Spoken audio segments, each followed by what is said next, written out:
Hey guys, Louie here and welcome back to Acorn Hill.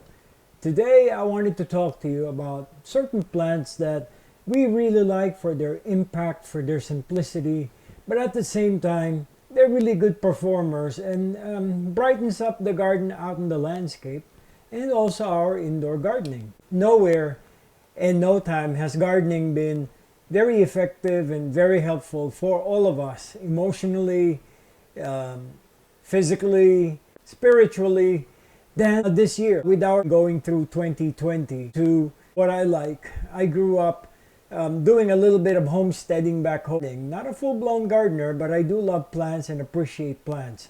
So today I wanted to introduce to you a certain member and a certain class of plants that are good for their foliage, for their impact, and just for their overall texture that it gives to the garden. Now behind me, you may probably know what we're talking about already, but I have three of Coleus. These are plants that are loved for their foliage, for their texture, for the size of their leaves, and the pattern on their leaves. I wanted to share with you my little knowledge on it and how I've grown them. These Coleus are plants that I got from my place of work. The place of work that I go to usually have big pots filled with these Coleus. Autumn time, the landscapers would take them up and would start throwing them in the trash. This year I decided to salvage a few of them. And so today, let me show you my collection of Coleus. What I'm going to do in this video is just show you first what I was able to salvage, their basic characteristics, and then show you some of my tricks in keeping them lush, getting them to grow thicker, and how do I fertilize them. Okay, so let's start with this one.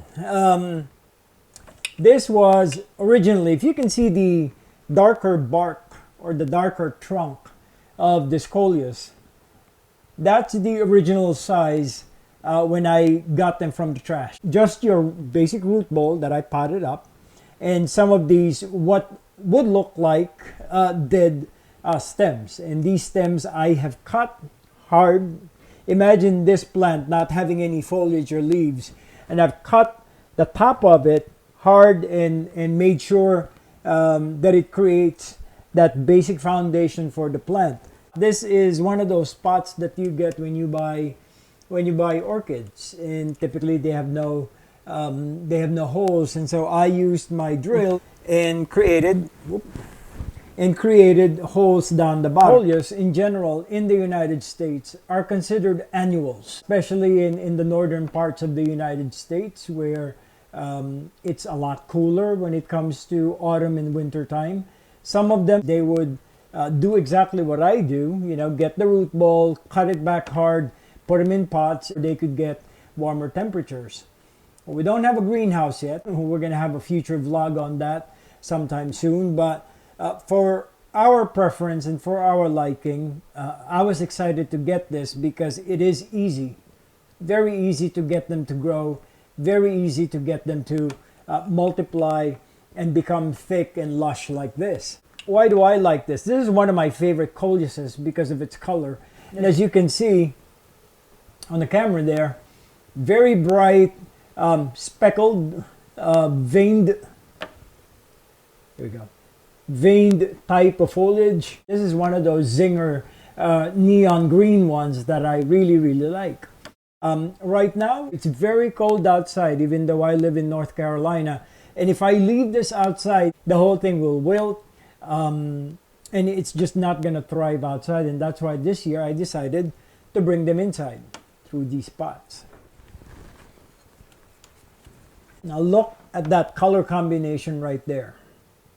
Neon green, which again, as you know now, is my favorite color when it comes to foliage. It pops. This Coleus has the typical serrated, a jagged serrated edge to the leaf. This one has that splash, a uniform splash of maroon in the middle of the leaf, and that beautiful neon, striking neon green along the border of the leaf. These are considered annuals up north. Could be perennial down south, and where I live in North Carolina. They've all been cut back hard.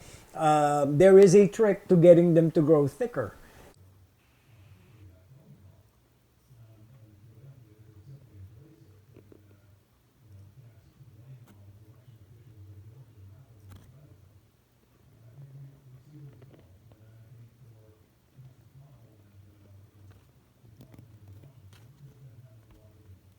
They are good to be planted in the landscape if you have a shady to a semi-sunny, semi-shade spot below a tree with canopy, but there's some holes through the canopy of the tree where sun would pass through, and throughout the day it would benefit from that.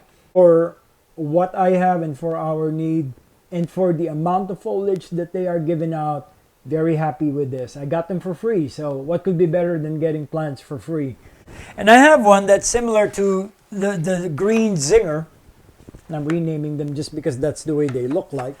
That I haven't really potted up yet. And when I got this plant only had 3 major branches. As you can see from the main trunks, the hard ones, the brown ones that are attached to the root ball. What I'm doing with this Coleus is I'm letting them grow tall because I plan on propagating them. Now that's another way and another key point to what I wanted to tell you about Coleus. Free plants, well, you can create more free plants out of these free plants that I have by propagating them. And propagating by cuttings is what these plants are pretty much designed for.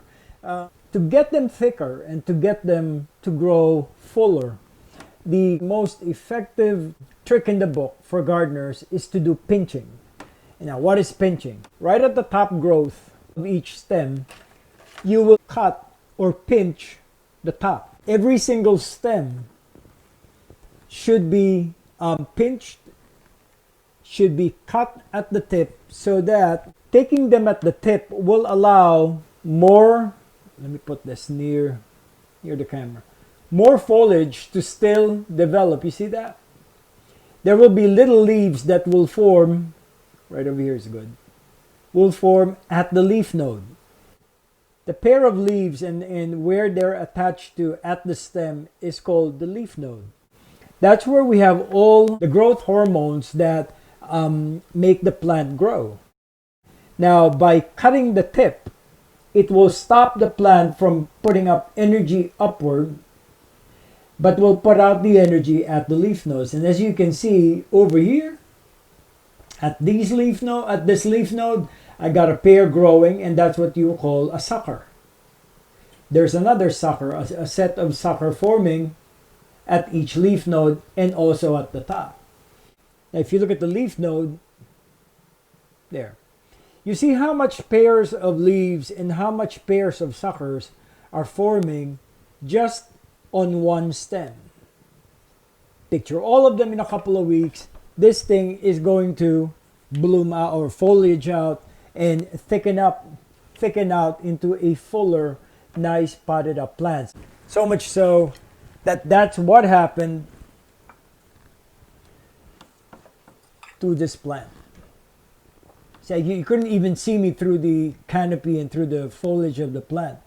And this is what's happening with this Coleus. Isn't that great? Free plant, easy way to get them to multiply and to bush out and to thicken out. That's what I like gardening. It's just one of the many facets of gardening that I like. Making them to grow in a healthy medium, such as this potting medium, is one of the keys to make this growth quicker, more effective, and more efficient, so that the gardener will enjoy any plant. Now, I talked about a healthy planting medium. Planting mediums don't come automatically good to plant in and good to thrive in for plants, albeit we get them bagged and they're ready for planting in garden centers when they sell us their garden medium. But watering them, which I do almost every other day because they are very hungry and very thirsty. Remember, they're made of liquid, basically, fibers and liquid, and water, and they need to be replenished. And so, as a practice, as a rule of thumb, I do them every other day. And doing them every other day, then again, they need amendments. And the basic amendments that I use, and I got them over here, I use indoor a synthetic. Nothing wrong with synthetic. If you use them sparingly and you don't throw them out in the sewer and in the canals, this is not bad. In my view, if you put just a squirt of this is not even a tablespoon. It's not even a teaspoon. In that one squirt, you mix it in a gallon of water. I have the sprayer, a gallon sprayer. One squirt, less than a teaspoon to this. That synthetic amount that you placed in the water is not harmful. And if you use it sparingly and you use it methodically, then you get the benefit out of it, because this is a couple of dollars cheaper compared to a natural one, an organic one. Now, between MiracleGro, these are not sponsored by MiracleGro or Espoma, but between this brand and this brand, the indoor plant food from Espoma, we get this growth. How much do I use? For this, what works for me, it may be different in your case, but for this, what I do is I use a half a teaspoon of Espoma to a gallon of water. And this is what I use to water my plants. And since I planted them and potted them, it has really worked and I have no problems. Never had any growth problems. If ever there's anything that happened, it's overgrowth. And that's what I want, so I could get them to bush out like this.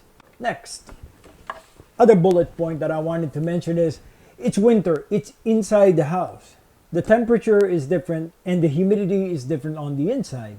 Do I encounter pests, or do I encounter anything, any critter that crawls or flies out from the moist planting medium or from the leaves themselves?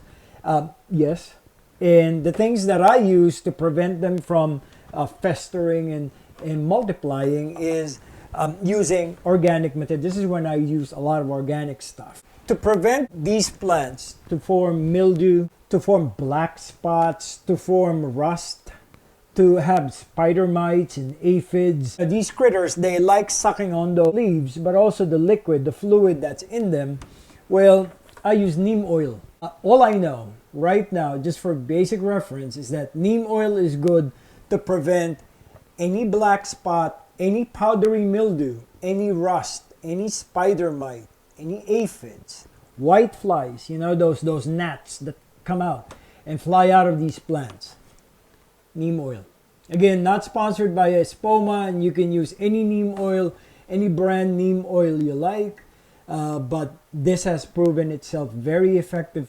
The one thing that happens with annuals, some plants that are herbaceous, again, they're like herbs, you know, they're very succulent and they've got a lot of those water content in them, is that they are eaten by worms, and they're called budworms. These budworms are the little caterpillars that turn into either a moth or some form of a winged insect. I've had experiences with them in the past. This type of budworm or spray, again, it's organic, made by Bonide this time, and it's called 8 insect control. Okay, now this product, as you can see, and I couldn't even remove the price, but for this big spray, $5.99, it lasts you more than one growing season. It's great, and I will show you, because over here, I'll put this near the camera in a minute, but over here are the different insects that this will control and kill naturally, so that there's nothing habitating in your plants, in the plants that you have salvaged from the trash, plants that you have cut back, and plants that you have pinched, and plants that you have allowed to grow thicker and bushier. They could be easily decimated by any one of these. And as you can see, this is what I was trying to eliminate, the budworm. Well, that's basically it for me. Just showing you a basic show and tell of plants that I have, that we are currently taking care of in the plant room inside our house. I hope you enjoyed this video. It's a primer, a good primer on Coleus and what we can learn from about their growing habits and the way we care for them.